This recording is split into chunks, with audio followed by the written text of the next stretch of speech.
बिस्मिल्लाहिर्रहमानिर्रहीम। सामीन और नाजरीन, इस वक्त हम आगा नदीम साहब के खूबसूरत गार्डन में बैठे हुए हैं और आगा नदीम एक सियासी फैमिली से तल्लक़ रखते हैं और इनकी सियासत में बहुत बड़ी जद्दोजहद है।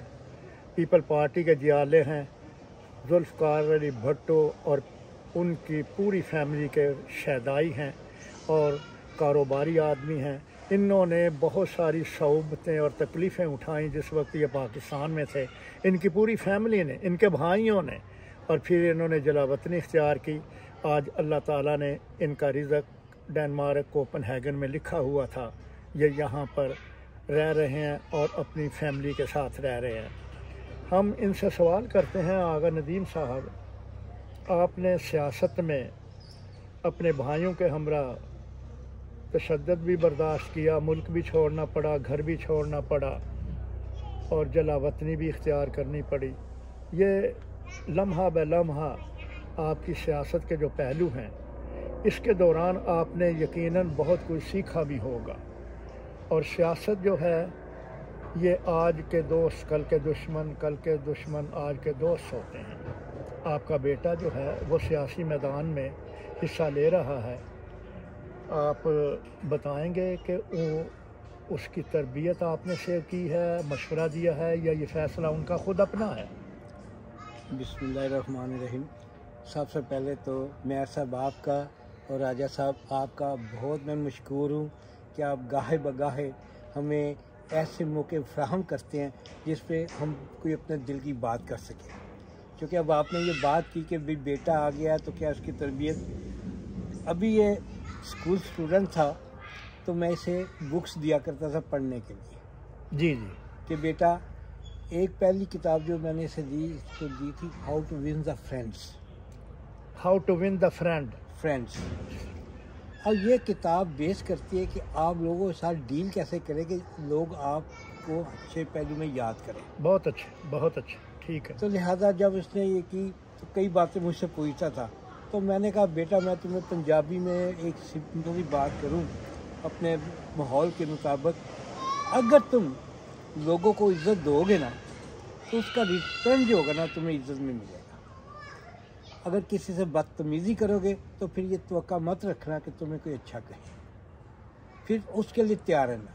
और अपने जहन में ना नेगेटिव पॉइंट जो ना कभी भी उनको जगह ना देना, इनको अपने से दूर रखना।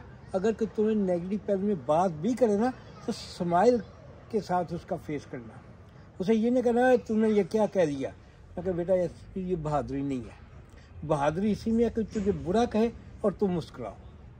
तो लिहाजा ट्रेनिंग मैंने से शुरू से दी, क्योंकि अब जैसे आपने फरमाया कि मेरी पूरी फैमिली इस सेक्रीफाइस किया है। मैं थोड़ी सी अब आपको बात बता दूं, बताएं। मेरे वाले साहब जो थे ना, अल्लाह उन्हें जन्नत नसीब करे, आमीन। वो बड़े अच्छे कारोबारी थे और बड़े वेल एस्टेब्लिश लोग थे। फैक्ट्री थी जिसमें 600-700 बंदे काम करते थे, तो हमारी लाइफ बड़ी खुशहाल थी। अब ये जो पिछले दिनों जनरल रहेल शरीफ रहे हैं, उनके वाले साहब हमारी फैक्ट्री के डायरेक्टर थे, मेजर शरीफ। जी हाँ। और उस दौरान ये तीनों भाई, जिसमें अपना वो निशान हैदर, उनके बड़े भाई शबीर और ये रहील, ये अक्सर हमारी फैक्ट्री में आया करते थे। तो हम 7 भाई थे। अजीज भट्टी जी उनके मामू भी बहरहाल हमारे उनके साथ बड़े अच्छे मुरासिम थे। तो वो मेजर शरीफ मुझे मेरे वाले साहब को कहने लगे कि देखो, मेरे वाले साहब को कहते भाई असमत, उनका नाम था आगा असमतुल्लाह, उन्होंने कहा असमत तेरे 7 बेटे हैं, कारोबार तो तुम कर ही रहे हो, तो बेहतर ये है एक बेटे को फौज में भेजो, एक को पुलिस में भेजो, कि किसी को CSS करवाओ, ताकि आने वाले वक्त में ना तुम इस कौम के एक काफ़ी अहम बंदे कंसिडर किए जाए। ठीक। तो मेरे वाले साहब चूँकि बिल्कुल अनपढ़ लोग थे, वो कहते थे मैं इन चीज़ों को नहीं जानता, मैं सीधा साधा कारोबार करने वाला बंदा हूँ। लेकिन मेजर शरीफ ने मुझे तैयार किया कि भाई तुमने ना फ़ौज में जाना है। और जब मैं उनसे मिलता था, मेजर शबीर से मिलता था, देखता था, या ये रहेल से मिलता, तो मेरे भी दिल में बड़ी एक ख्वाहिश पैदा होती थी कि भाई हाँ मैं भी। क्योंकि एक दफ़ा ये कोयटा जा रहे थे मेजर शबीर शहीद, तो वो फैक्ट्री में अपने वालिद साहब से मिलने के लिए आए अब मैंने जब उनको यूनिफॉर्म में देखा ना तो मेरा दिल बड़ा मचला कि काश मैं भी इस काबिल हूँ कि मैं भी यूनिफॉर्म पहन सकूँ। लिहाजा मैंने अपने आप को फ़ौज के लिए तैयार करना शुरू। अभी यानी कि मेरी सिलेक्शन ही हुई थी कि इस दौरान ना 71 की वार आ गई। तो हम जो काकूल में जो लोग थे तो उनमें से चूज किया गया कि हाँ भाई, जब उन्होंने ये देखा कि हम 7 भाई हैं तो वो एक मेजर मुश्ताक थे, तो उन्होंने मुझे कहा स्टैंड अप, आप जंग के लिए जाओ। तो वैसे भी यानी कि अभी तो फौज में दाखिल ही हुआ था। तो वो मुझे 71 की वार में ना उस वक्त उन्होंने नेशनल क्या सिलसिले में भर्ती करके तो मुझे वहाँ भेज दिया। गंडा सिंह बॉर्डर पे 1971 की वार लगी। बहरहाल उससे और जज्बा जो था ना उभरा फौज के लिए कि भाई नहीं, ये मुल्क का दिफा जो है ना ये ही ईमान है। तो लिहाजा उस सिलसिले में और पुख्तगी होती गई। जब 71 की वार के बाद मैं वापस आया, फिर मैंने अपने यानी कि एजुकेशन को कंप्लीट किया, मैंने मास्टर किया पॉलिटिकल साइंस में।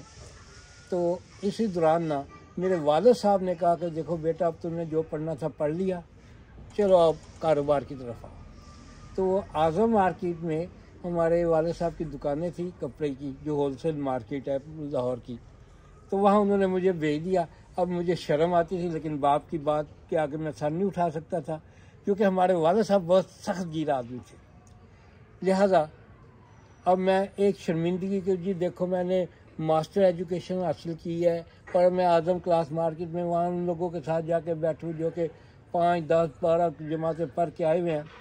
लेकिन ये वक्त जब मैं वहाँ पहुँचा तो मैंने अपनी सोच विचार से लोगों के साथ जब डील की तो लोगों ने मुझे बाऊ नदीम कहना शुरू किया। बाऊ, क्योंकि मैं उस मार्केट में पढ़ा लिखा था तो इसलिए उन्होंने मुझे बाऊ के नाम के काम भी कर देते थे, काम भी, सोशल काम। तो पहली दफ़ा मैंने वहाँ मार्केट में ना ये काम किया कि मैंने कहा आप इतनी बड़ी मार्केट हो, यहाँ कम से कम 1600 दुकानें हैं और आप अपनी यूनियन क्यों नहीं बनाते? बहुत अच्छा, गुड आइडिया। वो जब मैंने उनसे जिक्र किया तो कहते जी यूनियन होती क्या है, कैसे करना है? फिर मैंने उसके लिए कहा। लेकिन इस दौरान मैं पीपल्स पार्टी का वर्कर भी था।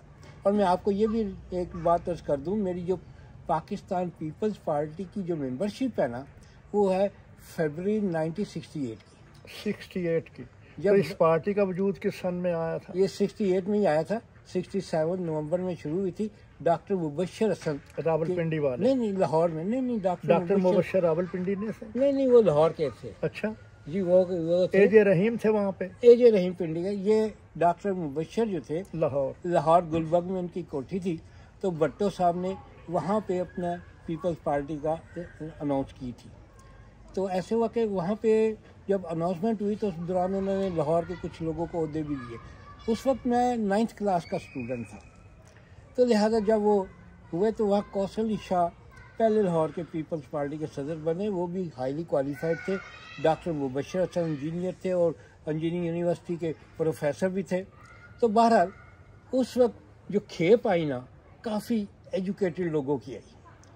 और जब पहली दफ़ा जब ये बैठे ना तो उन्होंने कहा जी पार्टी को फाल करने के लिए सबसे ज़रूरी काम यह है कि हम ना हर महल्ले गली में ना छोटे छोटे यूनिट बनाएं, 4-4, 5 आदमी, और उसमें किसी एक बंदे की जिम्मेदारी लगाएं कि जी आपने पॉलिटिकल वर्क कैसे करना है। तो मेरे ज़िम्मे कौशल शाह साहब ने ये जिम्मा लगा दिया, क्योंकि हमारी राइश लाहौर समनाबाद में थी। तो उन्होंने कभी समनाबाद के तुम इंचार्ज हो और तुमने लोगों को कलेक्ट करना के और वहाँ पर स्टडी सर्कल शुरू करना है। तो लिहाजा उस छोटी उम्र में ज़रा और भी ज़रा मसला पैदा हो गया, जोश और जज्बा भर गया। तो मैंने ना इलाके में छोटे छोटे यूनिट बनाए 4-4, 5-5 बंदों को इकट्ठा किया। और उस वक्त चूँकि भट्टो साहब का क्रिस्मा था जैसे कि आज के दौर में इमरान खान का क्रिस्मा है, तो लिहाजा लोगों ने ना जोक दर जोक आते थे, बैठते थे और हम उनको बाकायदा गाइड करते थे कि जी पॉलिटिकल वर्क कैसे करना है। आप फर्ज कीजिए आप इस गली में रहते हो, आपकी गली में 50 घर हैं, तो आपने उन 50 लोगों के साथ कैसे डील करनी है?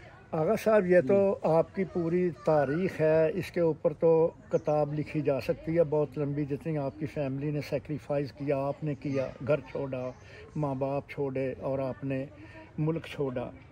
अब सवाल ये पैदा होता है आपसे, मैं ये सवाल करूँगा कि आपने 71 की जंग में अपना रोल भी अदा किया, सच्ची मोहब्बत और सच्चे लाहौरी होने की वजह से, पाकिस्तानी होने की वजह से, फिर आपने फ़ौज ज्वाइन क्यों नहीं की? वो ऐसा है कि मैं ना ड्यूरिंग वार ज़ख्मी हो गया था। अच्छा, और मेरी ये अभी भी है, मेरे यहाँ चोट लगी थी। यानी गिर गए थे या नहीं, कोई वो ऐसा था कि जब हम बॉर्डर पे थे ना, बॉर्डर पे थे? बॉर्डर पे थे तो जब वो फायरिंग हो रही थी ना, हाँ जी, तो ऐसे वक्त मेरे साथ एक साथी था, उसका नाम था आफ्ताब। ये बताएं। अच्छा, तो वो उठ के देखने लगा ना, हाँ तो पीछे हमारे कोई ऑफिसर था, हाँ, वो मुझे उसका ख्याल नहीं कौन था, उसने अपनी राइफल का बट मारा के नीचे बैठो बट मार दिया और कि नजर ना आए कि भाई आप ऊपर खड़े होकर देखे वहां से फायरिंग हो रही है, फायरिंग हो रही तो है। आप कहीं यानी कि ना हक लीला ना मारे जाओ। मैं समझ गया। हाँ, तो जब उन्होंने मारा ना तो मेरे यहाँ चोट लगी, काफी अच्छी, खांची मेरे खून यहाँ निकला। 6 स्टिचेज लगे थे। अच्छा, टिक यानी वो जो टांके लगे। जी, टांके।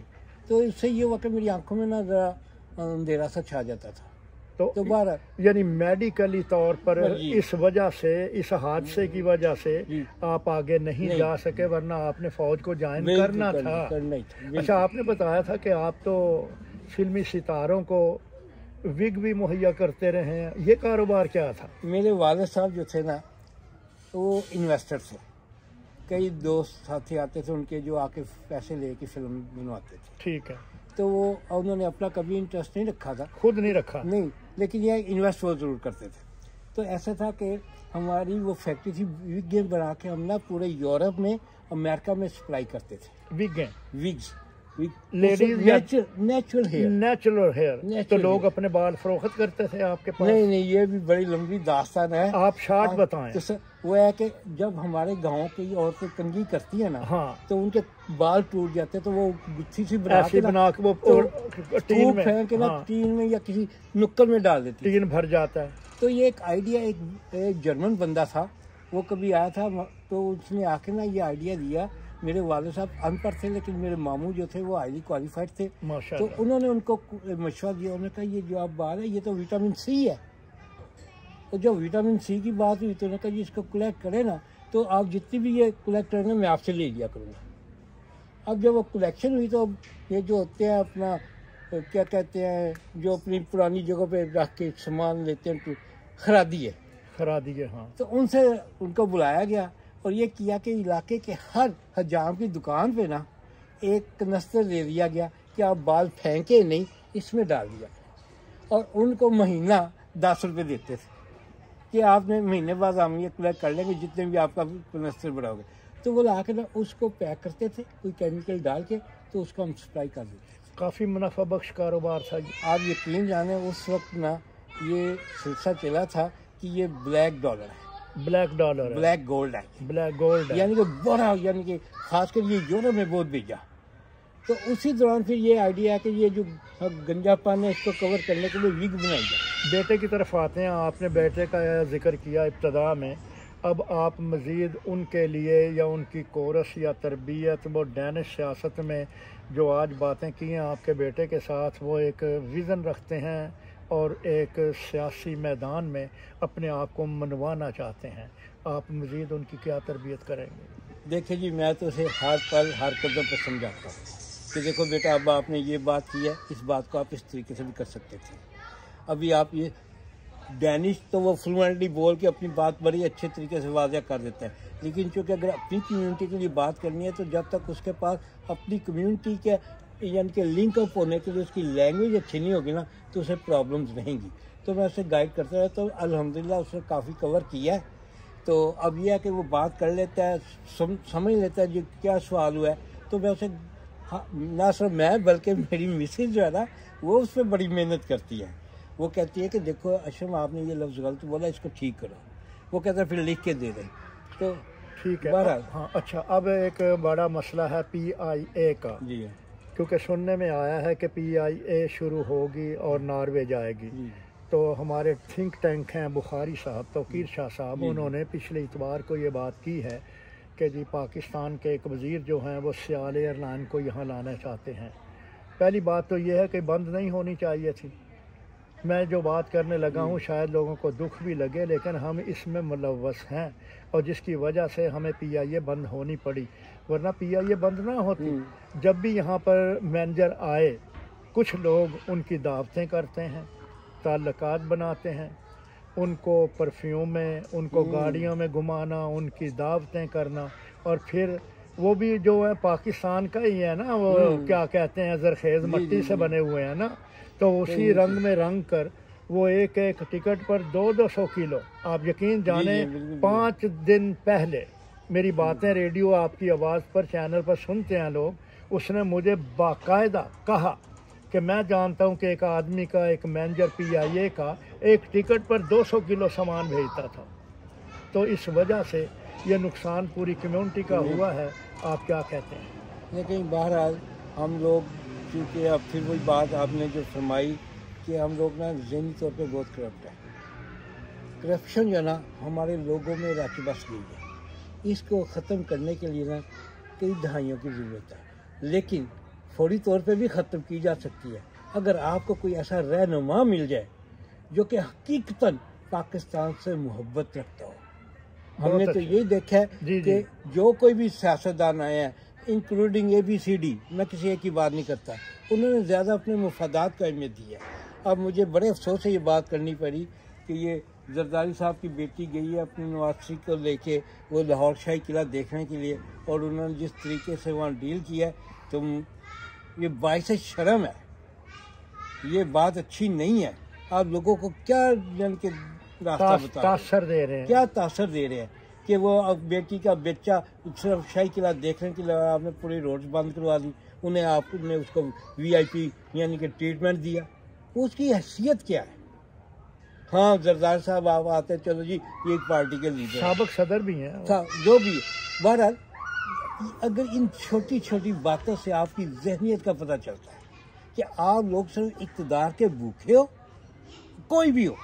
मैं यानी कि मैं आपसे एक बात अर्ज कर दूं, क्योंकि मेरा थोड़ा सा वक्त इमरान खान के साथ गुजरा हुआ है। जी जी, लाहौर शहर में हम क्रिकेट खेलते रहे हैं। बताएं। वो उसका स्टाइल, उसका रवैया सियासतदानों वाला था ही नहीं।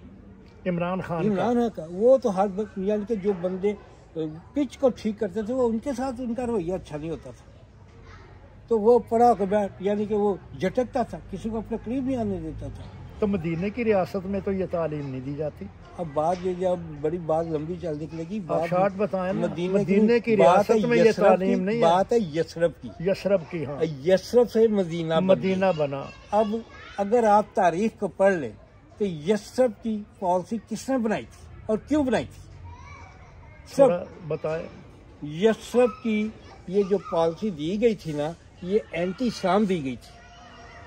हम लोग स्टडी नहीं करते, हम लोग फिर वो रियासत मदीना बनी जब नबी पाक सल्लल्लाहु अलैहि वसल्लम आपने उसको बकायदा एक रियासती तस्वर दिया, वरना पहले से पहले यसरब का जो था ना, सिर्फ और सिर्फ ये इस्लाम को रोकने की एक सबब बना था। लेकिन यह है कि नबी पाक सल्लल्लाहु अलैहि वसल्लम आप पर हमारी जान मान तन हर चीज़ कुर्बान, आपने उसको एक राय रास्ते सही रियासत मदीना दिया। और इमरान साहब का जो स्टाइल था ना, देखें कोई भी आपने कोई भी नेकी का काम करना, कोई भी अच्छा काम करना है, वो सबसे पहले आप अपने घर से करते हैं, घर से होता है, अपनी ज़ात से करते हैं। बिल्कुल तालीम है नबी पाक की।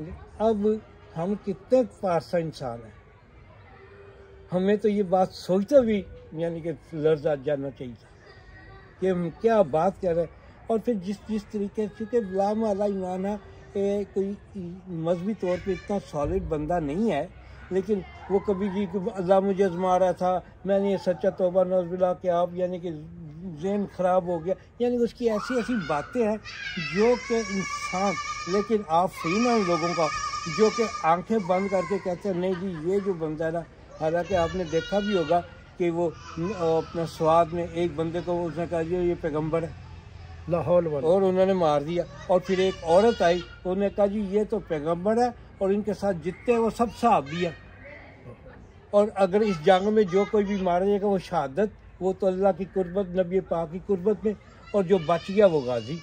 ये मेरे पास क्लिप्स है।